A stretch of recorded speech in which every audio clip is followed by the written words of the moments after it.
I notice that they're super nervous to have a conversation with me, I'm going to revisit my tone. So like you want to reflect on how am I about to come off? So be reflective, like let's self-regulate. If like we're talking about a very sensitive topic here, like you want to make sure that you're fully present and you're able to be emotionally regulated before you even have that conversation. And emotional regulation is not easy, and it's something that you actually have to work on a daily basis. Like every day in patient care, there's something new that's coming up, whether it's like an irate patient or an employee's having a hard day and it's showing, being able to identify that, but also making sure that that doesn't rub off on you. Hello, hello, hello, everyone, and welcome back to Scaling Practice Management, where we help practice managers grow smarter, not harder. My name is Jakub Grajcar. I'm the head of marketing at Talk AI, where we deliver AI medical front desk agents for medical practices. And I'm super stoked to introduce my guest today. Melissa DelFino is founder of Modern Distinction, which is a practice management and leadership consulting brand. Modern Distinction exists to help medical practices and leaders create systems, culture, and teams that actually work. And I love everything about that, everything about your mission. We met at the ModMed Momentum Conference last year. Super excited that our paths crossed, and I'm super excited to have you on the show today, Melissa. How are you doing? I'm great. Thank you so much for having me. I really appreciate it. And it's so crazy that you're saying we met last year. It was literally like a few months ago, but we're in 2026, so it's a brand new year and we're going to start it off True. Technically last year, although it wasn't even it wasn't even 3 months ago. That's true. That's true. But either way, it is a new year for sure. So yes, Melissa, super happy to have you on the show. We had a little bit of a chat beforehand. I know we're going to be talking about very pertinent topics for leaders. I'm particularly excited to talk about emotional regulation with you. So watchers and listeners, you can look forward to that in just a moment. But first, typically, I ask my guests, before we launch into the business side of things, what was the most fun thing you've done this year thus far? But it's like January 9th when we're recording this. So, what was the most fun thing you did last year, for example? the most fun thing I did last year was actually go to Momentum. It was my first time going, Ah, and it was such a wonderful learning opportunity, but also a nice networking opportunity. So we got to meet, and that was really awesome. And really being able to meet other people in the field that are kind of going through like similar struggles from what I see some of my clients go through. yes, yes, that was definitely fun. I need to challenge you though. Okay, so that's something that you did. On the one hand, it was fun, I agree, but also it's kind of from the work side of things. What about outside of work? Oh my gosh, outside of work. So I'm a mom outside of work, and I try to do a lot of like fun outdoor things with my son. I've been taking him, and now that the weather is kind of, not so great, going to like these indoor parks. So like checking out these like really cool like big bouncy house places. That's fun because even I get to enjoy going in them since I'm not even 5 feet tall. So kind of having fun with my son and enjoying the moment with him. Yeah, yeah, that's super great. I've been to a few of those as well, with my son, and there's a lot of room. I feel like it's a how should I say it, a growing industry almost. These keep It popping is. up all the time, and there's a lot of creativity. I saw one that was like all focused on blocks.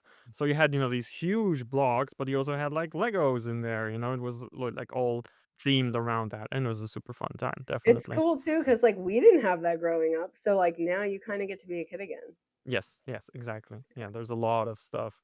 I feel like Lego in particular, if I were to record like a podcast on episode on marketing, I would talk about Lego for an hour because what they did, how they positioned themselves, just for kids and for adults. We even have this adults welcome campaign going on right now. Yeah, that's really, really They've unique. really And evolved over the years. It's pretty exactly. impressive. Exactly. Okay. So, but that's for the other podcasts. I should start a marketing one soon at some point. Uh, right now, though, we're talking practice management. I'm really excited to talk with you to kind of tap into your knowledge on this episode, and I'm really excited for your answer to our classic must ask, always gets asked question of the show, which is Melissa, what is your number one tip for successfully growing a healthcare practice? So, my number one tip for growing a healthcare practice is really honing in on making sure providers and owners are informed that they need help. right? So there's no way that they can do this on their own, even if they're a solo provider. So really being able to ask for help and kind of lean into people like me that have some experience or have affiliates with certain vendors that have seen it in real time grow successfully, grow a successful practice. I find a lot of times doctors are part of these like Facebook groups where they all share a wealth of knowledge, which is super helpful, but there's almost this analysis paralysis, if you will, where they want to implement many things at once, but they actually don't have the support staff or management to help them implement that. So then you see a lot of things either fall through the wayside or there's just too much going on at once and it's really difficult to navigate. So, in that vein, why do you think, some doctors might be or providers might be seeing that they might need help, but they're not reaching for that help? Right. And you know what a lot of it is too is, with some of the insurance restrictions, pay your fee schedules, they might not financially be able to seek help, especially a brand new practice that's starting from scratch. So they don't at least invest in a consultant that would be able to guide them in that aspect. I find a lot of like startup practices, they don't have a manager. So if you're going to have, of course, front desk staff or utilize AI tools, it's important that you at least have someone help guide in that process. Right, I understand that. So, does any fix come to mind to that? I mean, if it's a budget issue, it's hard to kind of get over that hurdle. I would say, listening to podcasts like ours at least gives you, some relevant advice that you can follow. But yeah, what comes to your mind in terms of what can a provider do in such a situation? So, in terms of budgetary restraints, I would say don't utilize too much at the same time, right? So, like, try something, try, one thing, identify what you want your patient experience to look like, and identify one thing that's really going to help you get there, and then utilize that, right? We're not going to put our eggs in all of the baskets, right? We're going to just do one thing that's going to see all right, let's assess in a quarter and see how this works and then pivot if needed, and then recruit your staff that you do have and delegate and ensure that they're aware of your mission and how they can be part of that implementation process. So, if you could take me deeper into this. So, for a typical practice, as it grows, what do you think are some of the first things to outsource or to delegate? What would be a typical first step? I would say, so like voice AI agents are very up and coming, right? So that's something that we're seeing a lot of, or even, you know, automated bookings. So having less call volume with which the patient experience would enhance because the front desk staff that you have, they're not answering the phone like off the hook. Sometimes the phone's off the hook. So it's important that they're able to give the patient in front of them the time and attention they deserve. So utilizing maybe a voice AI agent or some sort of messaging system that can help transcribe messages and then they can get back to them in order of priority and in order of the way it's coming in. That's super helpful. Okay, well, people are gonna think I vetted you before the show because at Talkie, obviously, we do voice I know AI you, agents. yeah. But there's a lot of companies similar to what you provide, but I guess to every practice has a different need. So it's a matter of looking into what type of AI platforms are available and what is specific to your practice and like what you're looking for. Not everyone can have more than one front desk staff when they're first starting. So it's important to make sure that the one that you do have is able to do their job to the best of their abilities and not have all of those restraints of, being held up on the phone because then you have a patient like waiting in front of you and they're like, "Are you going to pay attention to me? Like I want to be seen?" So that's really important. That's true. It's a very salient issue. We hear that from practices all the time. And I think there's this element of bitter irony here too, because if your bottleneck is the front desk, then you might have patients calling you that would book an appointment and would bring you more revenue, but because they can't reach you, they can't actually make that appointment and you can't earn the money that would help you, resolve your bandwidth issues. So yes, I definitely do agree that, addressing the front desk, perhaps with voice AI agents, is a nice first step. And then, the other thing that I wanted to talk with you about is definitely leadership, right? We had a really interesting conversation again before we started recording, and I wanted to go deeper into like how leadership roles at a practice work because there's always this balance, right? On the one hand, as a leader, you want to be empathetic. On the other hand, of course, you're the one that has typically a lot of the burden, most of the burden on you, so you also need to be efficient. And I wonder, what would be your best advice, having worked with practice managers or even filled that seat yourself, for being an effective leader in a balanced kind of way, striking that balance. And also I know that, in some ways there's ways to use AI in the equation, so I'd love to know your thoughts on that too. Yeah. So leadership style really is determined based on personality of the employer or the manager. So I work with managers and leaders to kind of see what leadership style would kind of fit for them, right? Sometimes you see owners are a little timid. They don't like confrontation. So it's important that we kind of teach them how to give feedback in a way that is constructive and not necessarily mean, right? You want to be firm, but also empathetic and come in a way where how can we support you, right? So I think that's always a really good method is coming in from a way of, support rather than, hey, you didn't do this, what's going on, right? So when we're approaching employees, another way AI comes into this, right? So to have HR compliance, it's important to have like a witness when we're having these types of conversations with employees.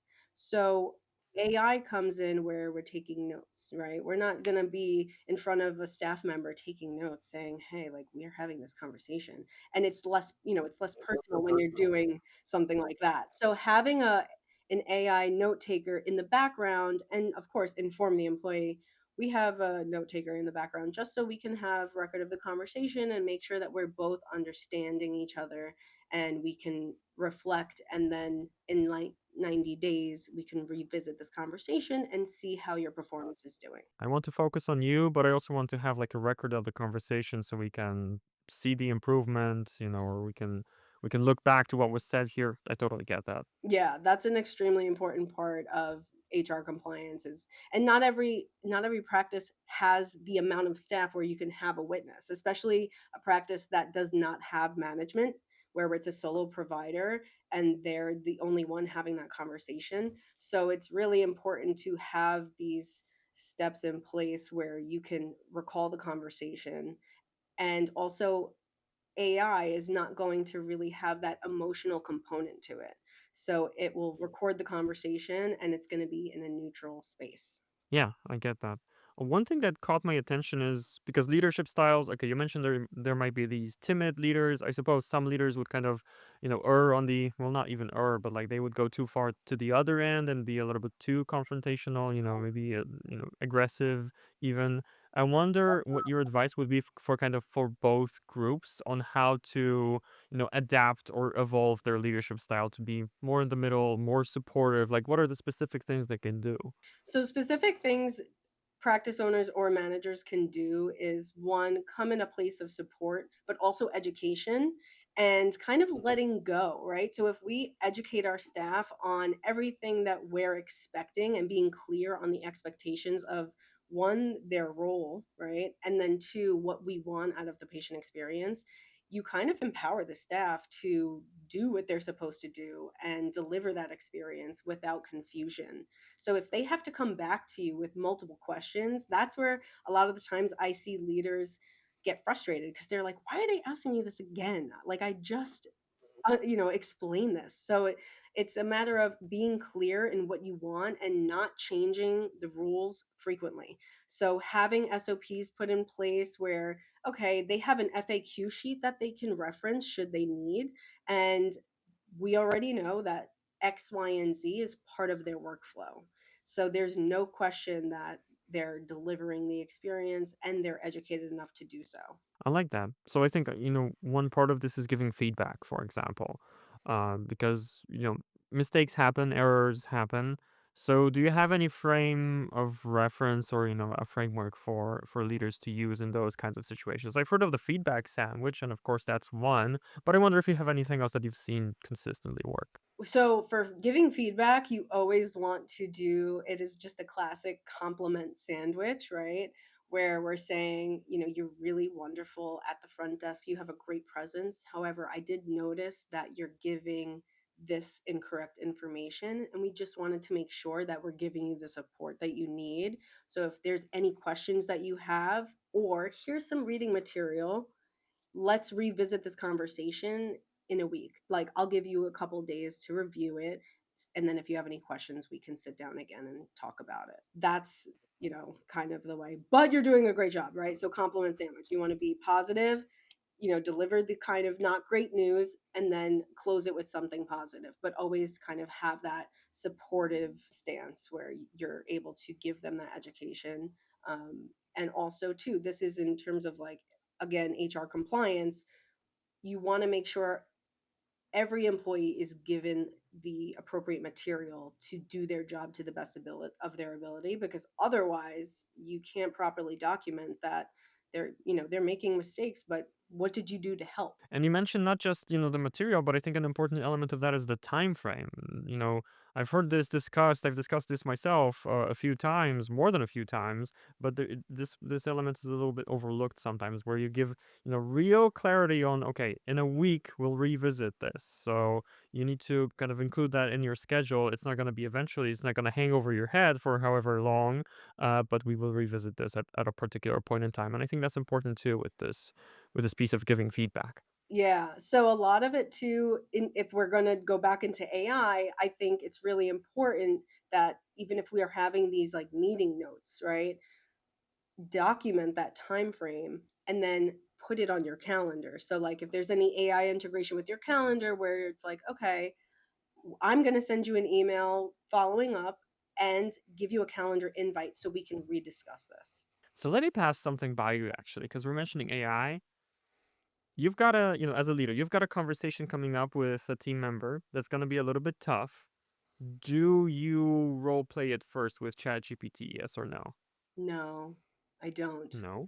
No, can you But I believe? mean, is it something like, is it a good thing to do to consider? Like, It's a good thing to do, I will say that. I do have a background in psychology, so I don't know, and I'm a talker, so I feel like I kinda just have the gift of the gab, and I'm able to be relatable and kind of just flow with the conversation and see based on, like, how the employee's feeling. Like, if I notice that they're super nervous to have a conversation with me, I'm gonna revisit my tone. So, like, you wanna reflect on, "How am I about to come off?"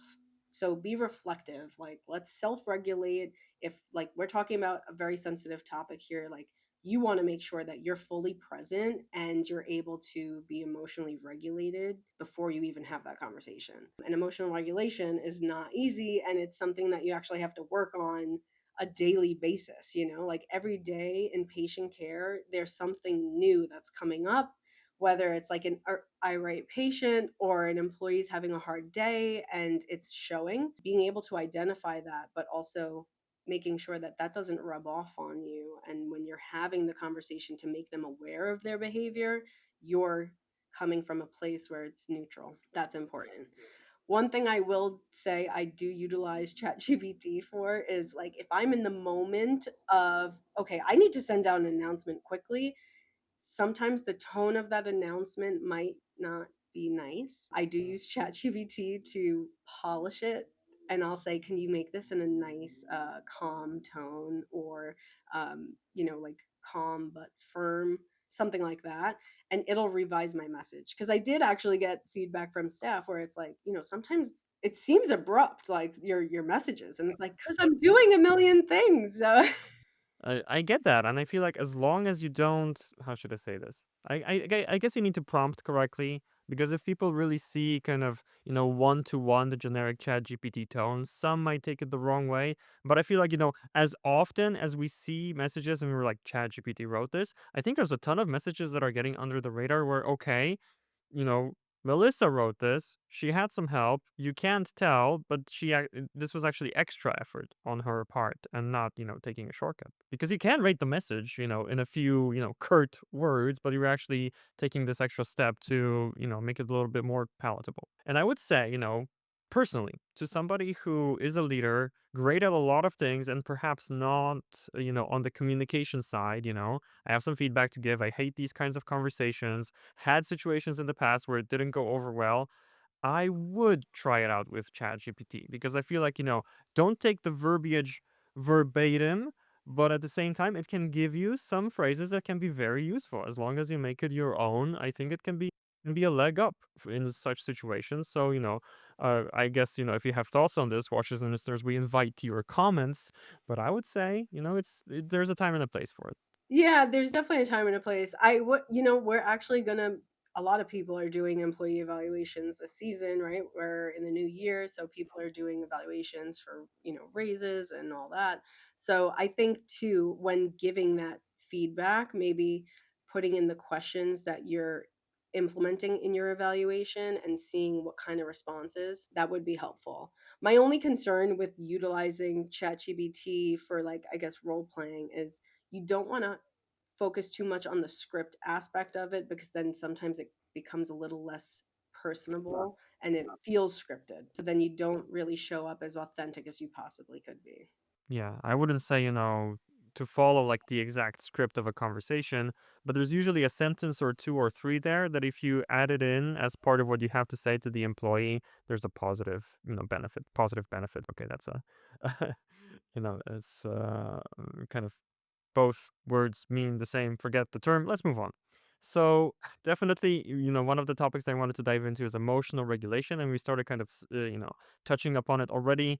Let's dive deeper. I would love for this episode to be something that a practice manager, or a healthcare leader in general can listen to and pick up some practical emotional regulation skills. And I wanted to turn it over to you.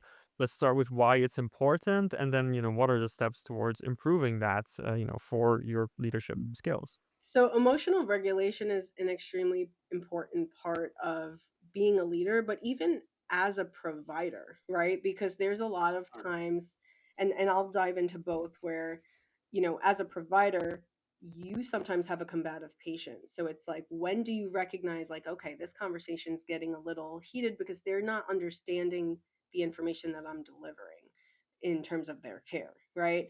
So even stepping out of the room for a second, just saying, like, excuse me, I'm going to take a moment and take a breath and revisit the conversation. How can I explain this better to the patient?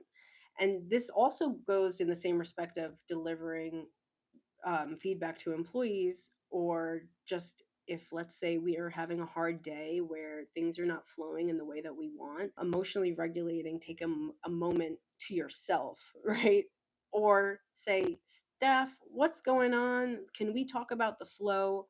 Any way we can support each other, but also take a breath, right? I find the biggest thing is, like, just taking a moment, take a deep breath. Modeling that behavior also allows your staff to feel regulated. And if they're seeing that, that's really important. So, like, even as a parent, right? I have a 3.5-year-old. So he's like in three-nager stage. And a lot of the things that I do is, like, if he's feeling emotionally, like, unregulated and I'm feeling emotionally unregulated, I'm going to hold his hand. I'm not saying hold your staff's hand, hold your patient's hand, but, like, hey, can we take a breath together? Like, it sounds cheesy, but to be honest with you, it really works. And it shows that you're a human being, right? Like, we all experience emotions, whether we're in the workday or not. So it's important to kind of pause in the moment. And it takes 2 seconds to take a breath and just say, like, hey, I'm having a hard moment. Like, let's take a moment. We could take a group breath, right? One thing I've done as a manager too is, like, I have a therapy couch in my office, so, like, I'll invite them for a moment. Like, hey, I see you're heated. Let's step in my office. We could talk about it. Or you want to just take a breath together. And, like, I literally did ohms on my floor and was like, let's just sit down on the floor. Let's be grounded. Like, it sounds silly. It sounds very, you know, but it actually works, and the staff are, like, really grateful to have someone that shows up for them in that way, because I understand how crazy it could get, in whether it's you're seeing patients as an MA or you're at the front and you're overwhelmed with phone calls and the people in front of you, and if there is a break in that schedule that you can actually take them aside and say, hey, do you want to take a second? Or I'll cover you for a moment. Go to the bathroom, take a breath. Like that's an option too. I think it's all about how you frame it. I think that's a very important part of it because you don't want to be kind of dragging them towards these moments like, okay, right now that's an order, everybody, take a breath or three, or otherwise there will be consequences. What No, I like yeah, to do you per yeah, like you better relax or take else. a breath now. Yeah, we don't do that. But Exactly. definitely, like recognizing, like, because listen, everybody huffs and puffs. And once you start hearing the huffing and puffing, that's when you got to say, hey, I'm hearing some huffing and puffing. Like, what can we do? You want to take a breath together? Offer it. You don't mandate it. Or you could just say, hey, I need to step out for a breath. Anyone else?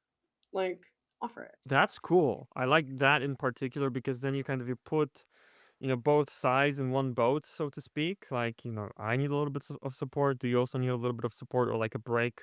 You know, I also like in those kinds of moments to share something that's a little bit, a layer deeper in terms of vulnerability. Like, I worry about the mood in this room right now. Anybody else? And in that sense, you kind of call out something that everybody's feeling consciously or unconsciously. And I feel like that leads people more naturally towards these moments of, okay, what can we do about the mood, the vibe, if you will, and then move on to kind of the merits of the conversation. Yeah, and employees are very quick to hide how they feel. So if they don't feel secure about sharing how they feel, then that's a huge problem, right? So sometimes I see, like, usually when I have a client and I evaluate like the, state of the practice, I will do one-on-one interviews with their staff and see how much they're willing to share with me. If they're not willing to share, it tells me that they don't feel safe with their leadership. So that's kind of how I make my assessment of like, all right, so how do we kind of revisit the way our leaders are showing up for their staff? Can I pull on that thread for just a second? Because you mentioned something that's really interesting. If I'm noticing as I'm leading a practice, or you noticing within my team members that they're not willing to share, they're not willing to open up. I feel like I've been on the other end of this, and I can hardly think of something that leadership can do that would get me to open up again. Some people are like a little bit burned. The trust is frayed. What are some repair steps here that actually work? Nothing is instant, I will be frank. So I think just really honing in on, hey, I'm here as support, even as a consultant, right? I recently had a client introduce me to a staff member and I was asking them about their process and they literally were just like, like, I can't believe like I'm being asked this question. And I'm like, listen, we're not here to judge. We're here to take a look at what the process is and support. I want to see what is a way that we can make your life a little bit easier. And I think just saying that, how can I make your life easier in the workplace, right? Or even at sometimes it translates at home. Like people have children and they're not able to like pick up their kid on time every day. And it's like if we're allowed to support that in a way of like staggering staff schedule, like it's something as simple as that. Yeah, I totally feel that, and I think these are the practical day to day problems that's something that you can address. It's how should I say this? It's a change you can reasonably actually make that makes a difference for your team members, and you wouldn't think of it if you don't ask the question. So that makes a ton of sense for me. Okay, so coming back to emotional regulation. I feel like kind of I'm trying to take mental notes as a practice manager as I'm listening to this. Okay, try to invite your staff to take a breath. I suppose it's a skill, keep at it and it will become more natural over time. You can always say, this is a pro tip for me. You can say, I heard in a podcast that it would be a good idea to do that now. And then tell them to listen to scaling practice management. But anyway, I guess what would be another tip for that? Another technique, if we're building the tool belt, what else would kind of be on that tool belt For emotional regulation, for emotional regulation? Yeah. I usually do the breath thing. Another tip I would say too is, everyone has their method. So kind of like revisiting with leadership, like what works for you and what's going to be most comfortable for you. Some people, I mean, people struggle with anxiety and like sometimes people do like a rubber band method on their wrist, right? Where they're like, okay, like this is a way of grounding, right? So they have like a rubber band or a hair tie on their wrist, and like they literally will just like pinch it and flick it. Uh-huh. So they're like, Snap okay, it. Okay. yeah, they'll like snap the rubber band on their wrist. That's one. Or counting, right? People count down. So, it's really a matter of like what works best for you. But again, modeling emotional regulation shows safety to your team.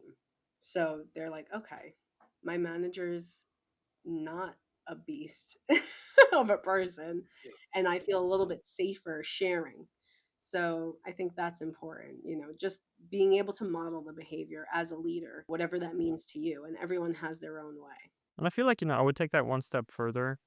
I think for leaders, it's important to also remember the responsibility that's on them. And I know, there's a lot of existing burden already, but I feel like having the right frame of mind is important. And just remembering, the way I show up affects the way they show up, affects the way, what kind of day the patients are going to have. Maybe they take that home further on. I've got a lot of impact on my community, through the job that I do. I signed up for this and now I need to own up to that, right? It's almost like being a parent. You know that your emotional state affects your child's emotional state, and I'm not saying it's always easy because it definitely isn't. But trying to remember that and knowing that you've got this potential impact, I feel like it can be very helpful too. No, that's absolutely great advice. And I think too, recognizing that, there are a lot of things in healthcare or just in general, like that we can't control, and letting go of that mindset of I need to control everything. And that's just not possible, right? Like I see a lot of, doctors are very particular about their schedule. So like even with these like AI booking tools or just like online booking tools where patients are self booking, right? People are booking for something that they're not actually coming in for, or when they come in, they're like, I actually want to talk about something completely different, and then the doctors or the mid levels, like whoever seeing the patient, are like, well, that's not what you booked for. And listen, that's not something we can control. So being able to pivot in that moment and emotionally regulate and say, I want to give you the best care possible. How do we, prioritize what you'd like to discuss today? This way we can make sure that you leave here fully informed. And then I'd love to address your next concern in another visit and see you back, right? So not only are you retaining that patient, you're emotionally regulating and making sure that the patient feels heard, but also like informed. Like we don't want to rush through everything. So I want you to leave here feeling heard and informed so you can make the best informed decision about your care or treatment plan. Yeah, you're putting it in my mind that I think at some point I would love to have like a specific episode on the show, or maybe to run a webinar or something, like how to talk with patients. That's such a big topic in itself. And second point to what you just said, I love how you said, focus on what you can control. It reminds me of one of my favorite books, The 7 Habits of Highly Effective People by Stephen Covey. And that was one of the first points from the book that I took away. That there's an area of stuff that affects you, but there's the area of stuff that's smaller that affects you and you can affect, and you should focus your efforts there. So, thank you for reminding me of that. And we touched upon something that, leads into something that I also wanted to ask about, because for emotional regulation, I feel like we spoke a lot about that. Okay, I'm gonna throw in also like get good sleep, eat when you're hungry, right? Stuff like this needs to be said on an episode like that. I guess you would agree. Yeah, I would say too, a lot of the times we find some of these really high volume practices, like they don't get a lunch break. And I think it's really important for owners, managers to ensure that their staff are getting a lunch break. So recognizing that we're running behind. I have two MAs, right? One of you go now, right? And also, listen, at the end of the day, a manager is not going to be able to delegate that in the moment. So you have to give staff that empowerment to have those conversations amongst each other. Like, hey, I'm going to take the next patient. Why don't you go on break? Like, let's care for each other, And having like touch based meetings with staff and reassuring them that that's okay is so important. So being able to communicate as a team without management there too is really important. I love that. I love that. But it does start with the leader, right? The team members need to know that they can have these conversations, they can make these decisions, just as you just said right now. I love that. I love that. And I feel like in terms of the mission of providing like a good mini workshop on emotional regulation, I feel like we shared a lot here. So there's this other different topic that I wanted to dive into, or at least tackle a little bit as we still have time. You mentioned something. I know one thing that you help practices with is, that's in your words, I think from the website, architecting the patient experience, and that really caught my attention as I saw that because you phrase it in a particular way. I wonder if you could share, about the shape of that. So what do you mean by the patient experience architecture? What are the key pieces of that architecture? And then, how do you build them well? If you could kind of break that down. Yeah, for sure. So a lot of the times what I do is I'll ask the doctor or business owner, what does the patient experience mean to you? Right? And they're going to tell me something along the lines of, I want the patient to feel heard, I want them to feel informed, but I also want them to have this like luxury, like I hear luxury a lot, luxury experience. And when you're in a healthcare setting, patients are not expecting that. They mostly expect that in like a med spa or like a just a spa in general, right? Or getting their nails done, right? So when we talk about architecture and the patient experience, we're talking about what are little things that we can implement to enhance that experience. So some practices will do something like have a scent machine where they, through the HVAC system, we're smelling something almost like, certain hotels, they have these specific scents, right? So that's one way. Or having a coffee machine in the waiting room where they're able to have a coffee, have a snack while they wait, or even sometimes they have like sample bowls of like skincare products. That's really important too. Like, how do we give the patient an experience that can allow them to feel like they're in a luxury place? And two, making sure that your staff is aligned with that. So for instance, one practice, they really love their coffee machine. So they're like, all right, when we're checking in a patient, if we know that, especially if we know that there's a little bit of a wait time, offer them a coffee. Would you like me to make you a coffee? Would you like water or a seltzer, something like that? Or when you're rooming a patient, we know that, it's going to be a little bit. Can I get you anything while you wait? Just those like little touch points with patients shows them that you care, and it provides that extra level of depth. Yeah, I really like that, and I think, and I would hope, more offices, doctors' offices, I mean, would do stuff like that because I mean, I go to the hairdresser, for example, get my hair cut, and I get coffee each time. It's not the main part of what happens, but it definitely, is something that kind of elevates the experience. And it's been said on this show before, nobody really wants to go to the doctor, right? I think, there's this base level of I'm already doing something that's a little bit stressful, a little bit painful, a little bit inconvenient. So if you kind of balance that out with, hey, free coffee, it's a small thing, but I think it could really add up. So I think it's a very relevant point. 100%. And two, with dermatology specifically, like there really is such a mental health component to it. Everyone is like really sensitive about the state of their skin. Like it's literally your biggest organ. It's what people see when they see you and meet you. So it's important to kind of make sure that they feel cared for, one, but also make the visit less intimidating because they're already self-conscious about coming in. So what are the kinds of conversations you're having around this? Is it more in the vein of have you considered a coffee machine, or is it more in the vein of I don't know, as a practice you're considering coffee versus snacks versus scents? Okay, I'm fishing here, of course, but I do wonder how these conversations really go. Is it that it's typically not done, it's done poorly, inconsistently? I wonder what that's like. So you want to see what's most, one, financially responsible in the practice, right? Like if it's not something that is sustainable in the moment, especially for like a brand new practice, and they're like, hey, listen, like we really can't afford to be just having like a really nice coffee machine and like the Keurig pods and all this and maybe mints, right? Like what's another way that we can kind of like, or even again the sample bowl, like these reps, they come in, they give you free samples. So that's not something that you have to pay for. So you kind of want to look into what is available and what is the owner willing to kind of put in for. So that's one way we kind of like see how could we do that.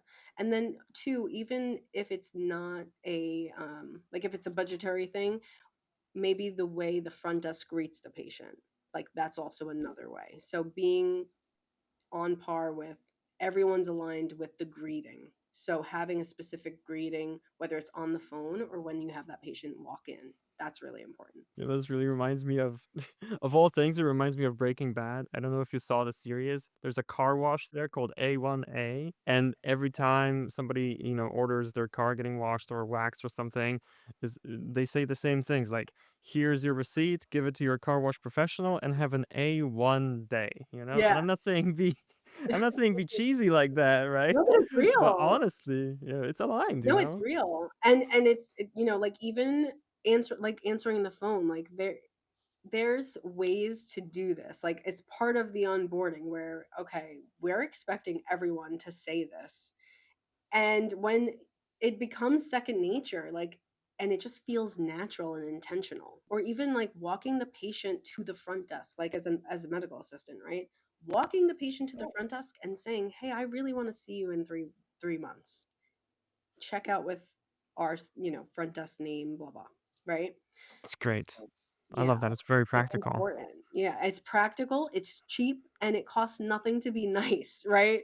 So it's like again, when we're talking about the patient experience, it's like, do we want these systems set in place or also these little like visual things that might cost you money? But if we're building a practice and we're having those budgetary restraints, that's where you kind of have to pivot. But I think a mix of both is important. Yeah, it's good to have that attention to detail. So I feel like I'm building the picture of the patient experience, and it's almost like, in terms of the architecture, it's almost chronological, right? What happens before the visit, outside of the office, and then before the visit at the office, at the practice, and then in the room with the doctor, with the provider, and then afterwards, right? So we filled in kind of bits and pieces of that. Let's look at in the room with the provider. What are the elements of patient experience there that can be kind of enhanced? Encouraging the provider to sit down with the patient. So like we have stools, like one of my offices, we have stools in every room. So the provider sits. I want to like be face to face with the patient and talk to them. Standing over a patient while they're on a chair sometimes could be really intimidating. Standing by the doors, expressing that you're ready to run out the room. So sitting down is the most easiest way to show the patient that you care. That's a good one. Okay, so that's a good piece of advice. I think the body language part is quite important. I assume eye contact. You want to Eye look the contact. patient in the eye. And then also too, repeating what the patient says, right? So like if they're saying, "I'm really having a hard time with my skin. I'm seeing blotchiness and, I'm itchy." And okay, so you're itchy, you're experiencing some blotchiness. These are let me look into like prescriptions, right? Do you like oral prescriptions? Are you open to topical prescriptions? Like make them part of that decision-making process. Yeah, that's good too, right? Because we submit to the treatment, so to speak, more willingly if we actually pick our. Typically, you say pick our poison, right? But this is pick the medicine. So Well, yeah, yeah. But it's true. And like if you prescribe something to a patient that they're really not on board with, when you have them come back for their follow-up, you know what they're coming back with? I didn't do it. And then they didn't see any results. And then they're like almost blaming the provider in the sense. So, you want to make sure that they're on board with what you're recommending and ask them, like, do you think this is reasonable? And I want to see you back and let's report on how it went, right? So tell me how your application of your topical medication was. And then to like having recall systems set in place where we're doing like patient reputation, so like automated patient reputation and recalls where patients are getting some sort of message on how was your experience and we want to see you back, because sometimes they don't always book. They're like, "Oh, I really need to see my calendar." I try to make it a habit with our front desk where no one leaves without booking their follow-up. You want the provider to say, "I want to see you back." Like I want to.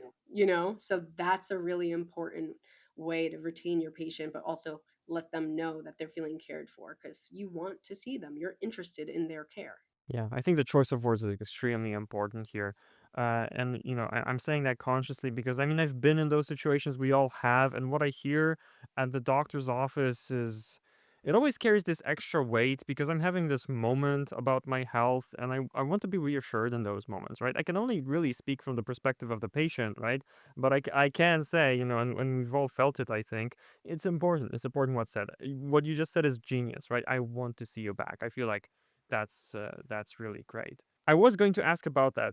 Doctors speaking with patients. I guess one do would be this. I want to see you back. So how about we balance that with one don't? What is the one thing that you wish doctors would stop doing in the room with the patient when it comes to communicating with them? I mean, I really don't like the words "as needed."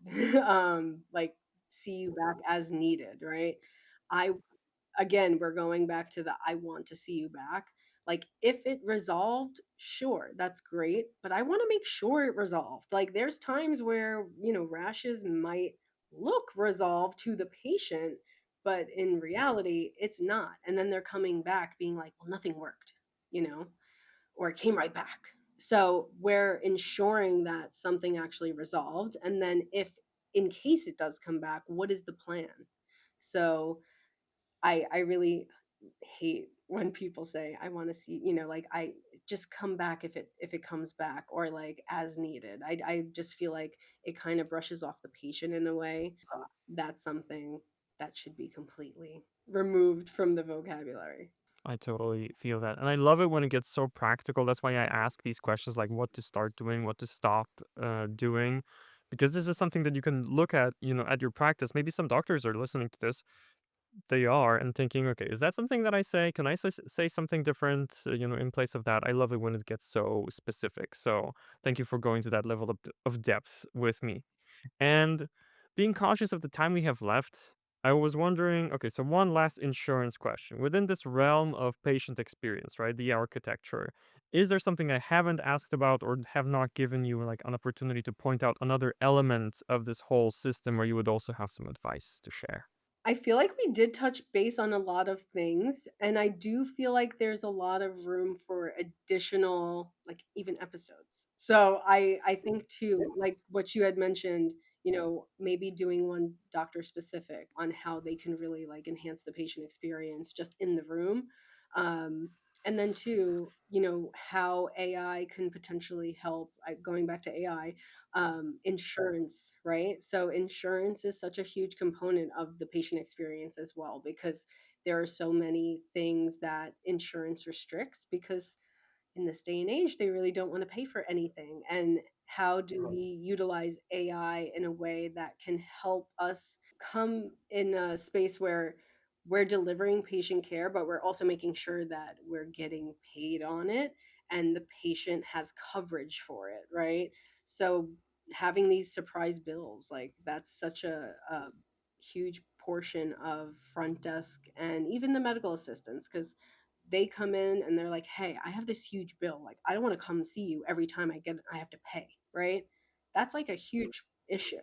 So I think maybe touching on that in a separate, maybe in a separate one would be important. But I think again, utilizing AI, maybe it needs to be built further to kind of determine eligibility, but also coverage for certain procedures where it's not a manual process because on the phone, we're waiting hours to get in touch with someone with an insurance company. Yeah, I like that. And I think we'll leave that as something for the watchers and listeners to chew on a little bit. But, one thing I would say, because 2 years ago, I would say that's something that you might want to Google after the episode and kind of just get an understanding of it. And that's already a piece of advice, I think, right there. Right now, I would say try asking ChatGPT. Well, how can I use AI to help with my, insurance problems at my practice? And it already can get you started in a nice way. Even better than that, you should look through the backlog of scaling practice management episodes. If we'll be publishing these as I'm recording them, I think the one previous to this one, we go quite deeper into insurance. So, for today, we focused on communication, on leadership, on emotional regulation. I really enjoyed the conversation. Um, is there anything else that you would like to leave with the watchers and listeners in terms of like resources, books they can look into, or or resources from yourself that they might want to tap into. I wonder if there's something that we can add on to the pile of of knowledge that we shared here. Yeah, I think, just in terms of being able to have resources, I mean, like I had mentioned, I'm a consultant. So being able to kind of reach out to someone who has been in the field for, I've been in the field for 13 years now. So it's like really important to kind of like lean into people that have this experience and have seen things work in real time and not have that analysis paralysis of talking to too many people, because you're going to get so many opinions and not everything works for everyone, and that's okay, right? So it's like, how do we pinpoint specific things by talking to an expert such as myself? Yeah. I like that, and I think a conversation with you is definitely warranted for a lot of practices. You mentioned, if people want to get to know you better, you've been on you were on a few other podcasts, right, in the space. So I guess if they, if they look you up, or do you want to plug any particular episodes here? I'm not against promoting other podcasts. I feel like we all help each other. I had some hosts of other podcasts here too, so that's no problem. Yeah, I mean, so I've been on the Healthcare Marketing Edge, and then Cherie Cobb, she's a marketing expert as well. So, her and I are also looking to collaborate on ways that we can, one, enhance the patient experience. It's like, how do we generate leads, but also retain those leads with a proper patient experience? But I think to, finding me, I'm on LinkedIn, I'm on Instagram, and I have a website, moderndistinction.com. Yeah, this is the first time I'm gonna say it on the show, but for you in particular, I recommend your Instagram. I don't typically go to Instagram for that kind of content, but yours is so cool because on the one hand, it's definitely topical. On the other, you know how to mesh. I really envy that about you. You know how to mesh with the Instagram style. Like, so these are, so for example, you did this one recently. These are the things we're not taking into 2026, but instead of like, I'm not doing a fixed mindset, I'm not going with fear. You said stuff like, we're not avoiding billing for stuff, or I'm misremembering, of course, but I love how you kind of connect the two, and it's a really good profile. Thank you. I appreciate it. I also, I have to say, I do get ChatGPT to help me a little bit with refining what I'm putting in there. I could monologue about this, but I feel like some people right now are thinking, there's good content because it's without AI, and there's bad content because it uses AI. And it's so much more complex than that. There's a place for it, and some people really make their content better with AI. And I think this is one example here. You can get good inspiration, you can get some elements that help you out. You can, riff on an idea. So yeah, for yours, I think it comes out pretty well. Thank you so much. Okay, awesome. Awesome. So we'll wrap things up here. Melissa, thank you so much for coming on the show. I really enjoyed this conversation, and I love it that, he mentioned the most fun thing from last year was the conference. Definitely, that was my first time in the US, and I had such a blast. So yeah, definitely looking forward to coming again to the next edition of the conference. Looking forward to more conversations with you, definitely. I feel like that's not our last one. But for now, watchers and listeners, that's it for today. Don't forget to subscribe, to like, comment, follow, and rate us, and just give the podcast a bump if you enjoyed this. We always appreciate it very, very much. For today, though, thank you so, so, so much for listening and for watching, and I'll see you in the next one. Bye bye, Thank everyone. you for having me. I appreciate it. Yes, yes, no problem. Bye bye.